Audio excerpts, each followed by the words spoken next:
Console exclusives are dead. They've been dead for a while. The new Xbox has paved the way, and everyone's going to go multi-platform. It makes too much sense. We're going to talk about that today because PlayStation exclusives could be coming to Xbox. The ROG Ally Xbox handheld might launch sooner than expected, and new Battlefield 6 Battle Royale leaks have surfaced. I'm not going to lie, they sound pretty good. I like the way they're sounding, at least so far. We're going to see, though, the multiplayer reveal is in just a few days. We're going to break it all down. Before we do, make sure you hit the like button and subscribe to this channel. I'm X1 the Gamer. We drop videos like this all the time. If you like what we're doing, also consider becoming a member. Hit the join button. All right, let's jump into it. First off, my initial reaction to the PlayStation news that PlayStation could be bringing more exclusives over to Xbox and Nintendo Switch. It's getting some outrage. The usual suspects who are outraged, the social media bros, fully appreciate that. Equal opportunist outragists, I like it. I appreciate you. At least you're crazy on both sides. It's not nearly the outrage, I think, that we see when Xbox did this, but maybe it's because it's not surprising and Xbox kind of paved the way, but they were the first ones to do it, and now everyone is going that way. Here is the story here. This is from pushsquare.com. Where is it at? There was an update. Here it is. Original story. Is the age of console exclusivity truly coming to an end? Yes. The answer is yes. It really is. Now, you're going to get timed exclusives, which are still just as exclusive.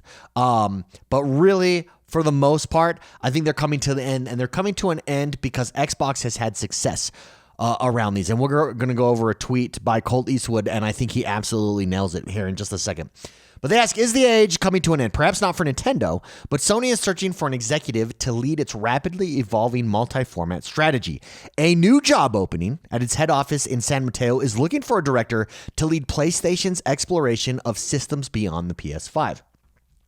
The post explicitly states that successful candidates will be responsible for, quote, optimizing title profitability across all digital platforms beyond PlayStation, including Steam, Epic Games Store, Xbox, Nintendo, and mobile. That's in the post. They're quoting those platforms in the post. Here's the specification in full. Reporting to the Vice President, Commercial Management, and Senior Director of Multi-Platform and Account Management, you will play a critical leadership role in shaping and executing the global commercial strategy for PS Studio software titles across all digital platforms beyond PlayStation hardware, including Steam, Epic Games Store, Xbox, Nintendo, and mobile. This role is accountable for optimizing title profitability, ensuring cross-functional alignment, and leading a high-performing team focused on multi-platform expansion. High-performing team focused on multi-platform expansion, mid-range commercial planning, and platform partner management.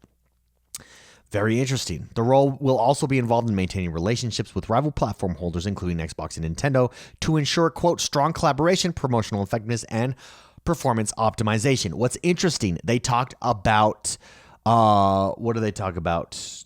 Multiple times, optimizing title profitability. That's very interesting, which brings me to my tweet, and this is why 100%, it's going to happen. It's going to happen because of this. My main man, in fact, let me make sure we're not zoomed in enough. My main man, Colt Eastwood, tweeted this out, and this is what he said. This is why PlayStation is fast-tracking a multi-platform strategy across Xbox, Switch 2, PC, and mobile. This is the top-selling games on PlayStation platforms. Forza Horizon 5, number 1. We went over this story. Microsoft. Elder Scrolls Oblivion, number 2. Number 4, Call of Duty Black Ops 6. Number 5, Doom. Number 6, Indiana Jones. Number 7, Minecraft. Out of the top 10, you got 6 titles in the top 10 that are Xbox games. It's about software profitability. Remember, the only reason you sell a console in the first place is to sell the software. That's why you have consoles in the first place. We are in an age where, because Microsoft is having success, because they did this first, PlayStation will have to follow. That's just a reality. So it's going to be interesting to see what games. Now, in this story, in fairness, there was an update on this story earlier.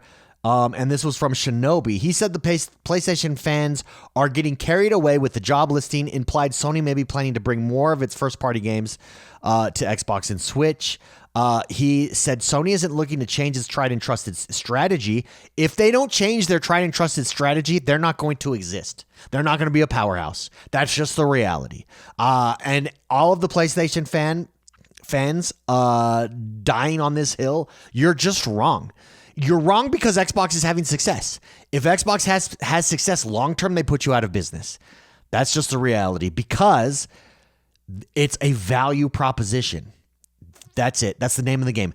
Your players are paying $60, $70, $80 for all of those games, for those top 6 games, for 6 of the top 10 games on your platform. They're paying for them. At some point, those players say, why am I paying $60 for each of these games when I can just subscribe to Game Pass? And you become a commercial for them. Meanwhile, you're subsidizing that commercial, that marketing. It's a marketing ploy. He says, Shinobi says they're simply exploring the idea of bringing more of its live service success stories to different devices. First of all, funny joke, I didn't realize PlayStation had live service success stories. I guess Helldivers is one of them. So, but I don't think so. I think we're looking at mainstay games. Now, obviously, they're going to start with games where it makes sense, like Helldivers. But Spider-Man, could we see that go multi-platform? First of all, if it did, Spider-Man would be the number 1 selling game on Xbox. Huge profitability opportunity for PlayStation.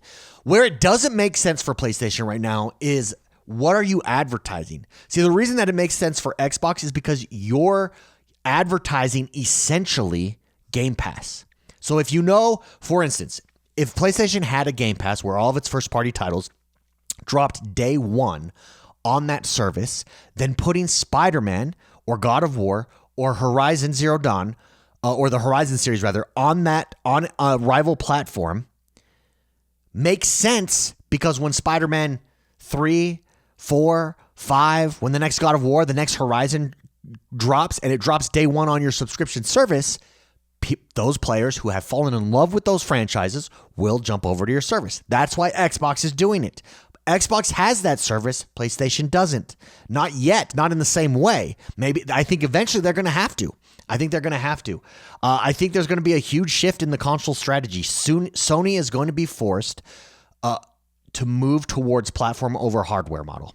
And they're going to be forced to do it because it's a value proposition, and Xbox is having a ton of success with it.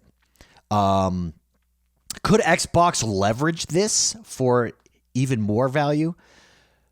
I mean, I don't know. It depends when and how Sony does this. I do agree that it's going to probably start with games like Lego. It's going to start with live service games. Obviously, the idea that they're moving them into the Nintendo Switch first, I'm sure it could be true for some games, but they're definitely going to be coming to PlayStation as well. I think not PlayStation, but Xbox. I think Helldivers is going to have a ton of success on Xbox. Helldivers is built for Xbox. Xbox is a first-person shooter box. It always has been.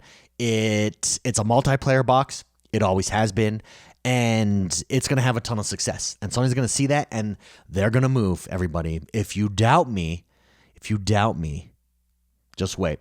If PlayStation games land on the Xbox, does that end the console war? No, it just becomes a platform war.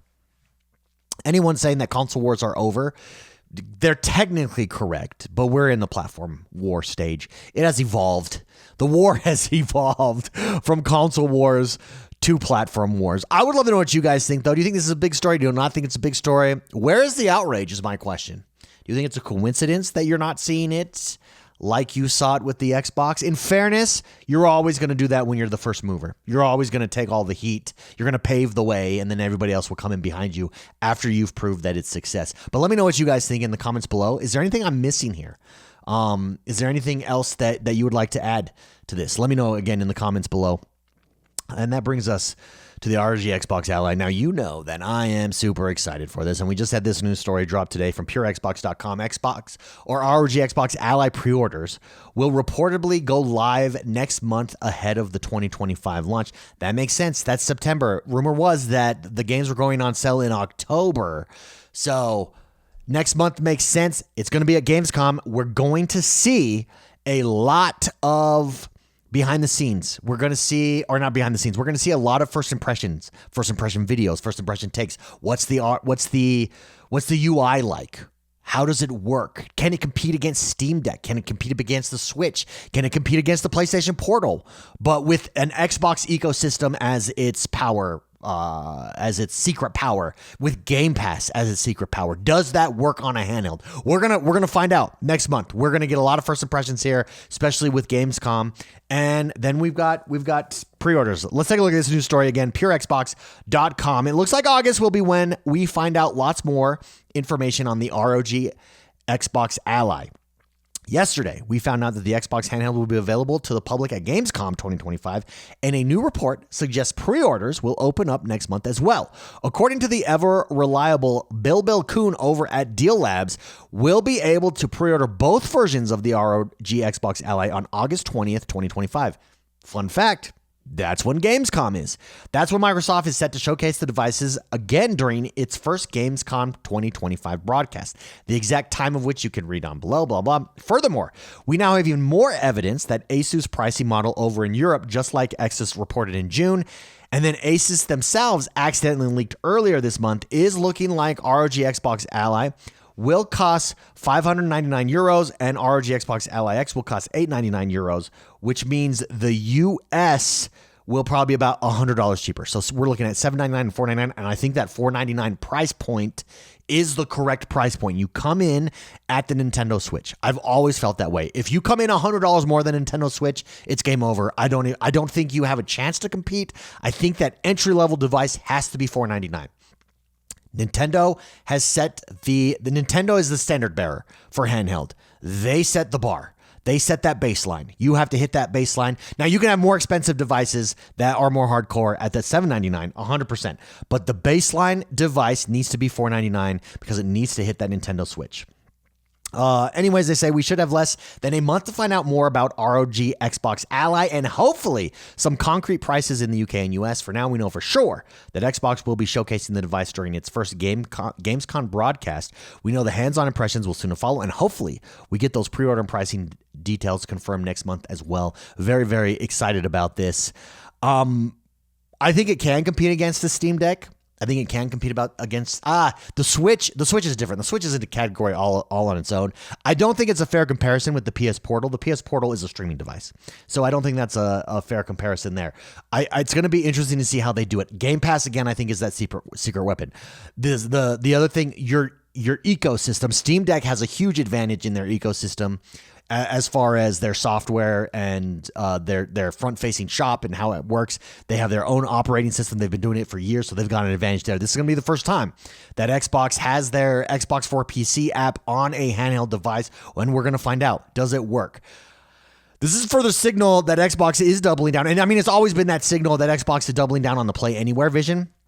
And hardware is optional under that vision. And this is just one other option. Handheld is just one other option there. My question is, how many people are going to buy the Xbox Ally handheld day one? I am, and I'm going to buy the $799 one, at least as of right now. Now, if for whatever reason it drops and everybody's like, I would not get this. This sucks. And people at Gamescom are saying that, real people on the ground, then I would maybe wait, and I'll say, okay, I'll wait. But I am all about this handheld device. I want the most powerful one, and I want to be able to play from anywhere in my house. So yes, I am buying the Xbox handheld, and it's for that portability factor. It's for literally I want my gaming to operate around me, not me operate around gaming. I want it to adapt to my lifestyle, not me have to adapt my lifestyle to gaming. And handheld devices enable me to do that. And I'm very, very excited. We'd love to know what you guys think. Will you be buying this day one as of right now? If not, what do you need to see in order for you to change your no to a yes? And if you're a yes, what do you need to see to change your yes to a no? Again, for me, my yes to a no is if people at Gamescom are just like, this thing sucks, dude. This is going to be a disaster. then I think we'll get a pretty good idea of where they're heading. I doubt that's going to happen, but that's what it would take for me. So last but not least, we do have some leaks here on Battlefield 6, which I think is interesting. Number one, I was surprisingly excited and impressed with the Battlefield 6 campaign trailer. I did not expect to be as excited, to leave it feeling as excited and as desirous. Is desirous? I want to play the game. Like the trailer made me want to play the game. Remember, I've said multiple times here on this channel, I am skeptical of Battlefield because Battlefield always nails the hype. They just do. And then it's questionable how their multiplayer does. I've never played a Battlefield 6 campaign or a Battlefield campaign ever.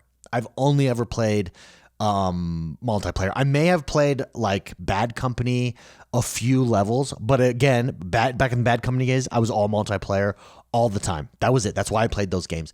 This trailer, the trailer that they dropped last week on Battlefield campaign, 100% makes me want to play it. It may be the first Battlefield that I play.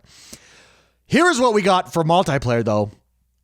This is from Modern Warzone. They're a huge account over on Twitter. I think they have almost 1 million followers. Let's double check. There you go. 922,000 followers. Everybody follows them. Source.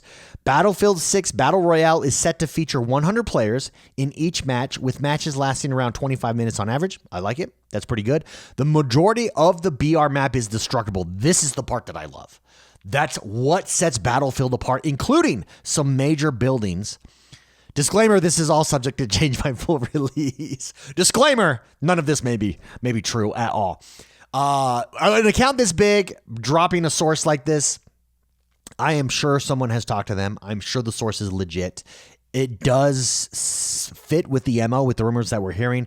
But if most of the BR map, the Battle Royale map, is destructible, that's what sets this game apart. That's what makes Battlefield different than everybody else. And that's where you see in the leaks, where people are excited about the leaks, it's always the destruction. It's the chaos that destruction creates for you. And it feels, from what we have seen so far, for instance, in Battlefield 4, they had levolutions is what they called them.